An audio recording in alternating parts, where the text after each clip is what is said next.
جب امام حسن علیہ السلام امیر شام کے ساتھ صلح کرنے پر مجبور ہو گئے تو آپ نے صلح نامہ میں جہاں باقی بہت سارے شرائط معین فرمائے، وہاں اس بات کی قید و شرط بھی لگا دی کہ امیر شام معاویہ اپنے بعد کسی کو اپنی جگہ عہدہ خلافت پر معین کرنے کا حق نہیں رکھتا۔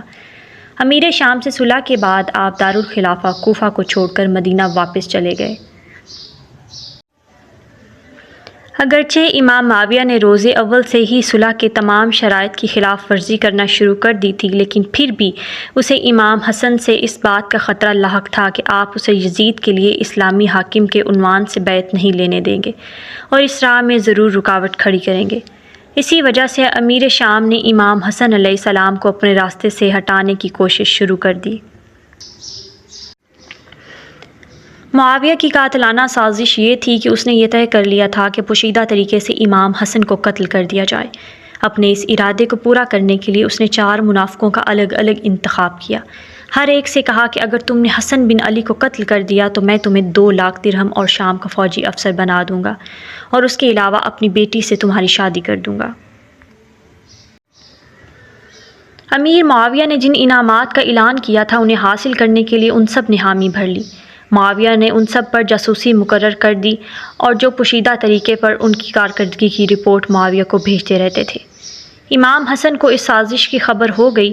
اس کے بعد آپ مکمل طور پر نگران رہے کہ یہ سازش اپنے مقصد میں کامیاب نہ ہو سکے، کیونکہ آپ ہر وقت لباس کے اندر زرد پہننے تھے، یہاں تک کہ اس ذرہ میں آپ نماز بھی پڑھتے تھے۔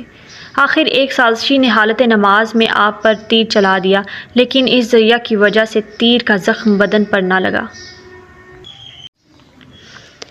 دوسری طرف خوارج آپ کی گھاٹ میں تھے، یعنی وہی تکدس مآب جاہل افراد آپ کو قتل کرنا چاہتے تھے۔ ان کا بہانہ یہ تھا کہ آپ نے معاویہ سے جنگ کیوں نہیں کی۔ وہ آپ کو معاذ اللہ مشرک و مضل المومنین پکارتے تھے۔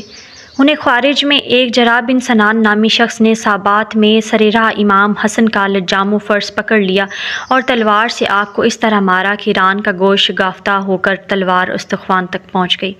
امام نے درد کی شدت سے اس کی گردن میں باہیں ڈال دیں اور دونوں زمین پر گر گئے۔ امام حسن کے ایک شیعہ عبداللہ بن قتل نے لپک کر تلوار اس کے ہاتھ سے چھین لی اور قتل کر دیا۔ ایک دوسرے ساتھی کو بھی پکڑ کر قتل کر دیا۔ امام حسن کو مدائن کے گورنر سعد بن مسعود ثقفی کے مکان پر لے گئے اور آپ کا علاج کروایا گیا۔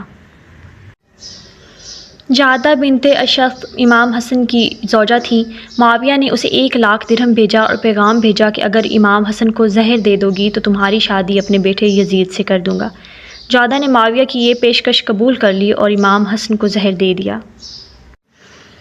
معاویہ نے جعدہ کے پاس حیال زہر بھیجا۔ امام حسن روزے سے تھے۔ افطار کے وقت جعدہ نے وہ زہر آپ کے دودھ کے پیالے میں ملا کر امام کی خدمت میں پیش کیا۔ امام نے اسے پیا تو فوراً زہر محسوس کر لیا۔ جعدہ سے فرمایا، تو نے مجھے قتل کیا، خدا تجھے قتل کرے۔ خدا کی قسم تیری آرزو پوری نہ ہوگی، خدا تجھے ذلیل کرے گا۔ 2 روز کے بعد آپ نے اسی زہر سے شہادت پائی۔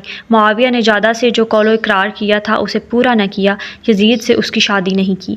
اس نے امام حسن کے بعد خاندان طلحہ کے ایک شخص سے شادی کر لی اور اس سے کئی بچے پیدا ہوئے۔ جب ان بچوں کے خاندان اور خاندان قریش کے درمیان کوئی تکرار ہوتی تو انہیں کہا جاتا کہ اے ایسی عورت کے بیٹوں جو اپنے شوہروں کو زہر دیتی ہے۔ جعدہ معاویہ کے پاس گئی اور کہا، میری یزید سے شادی کر دو۔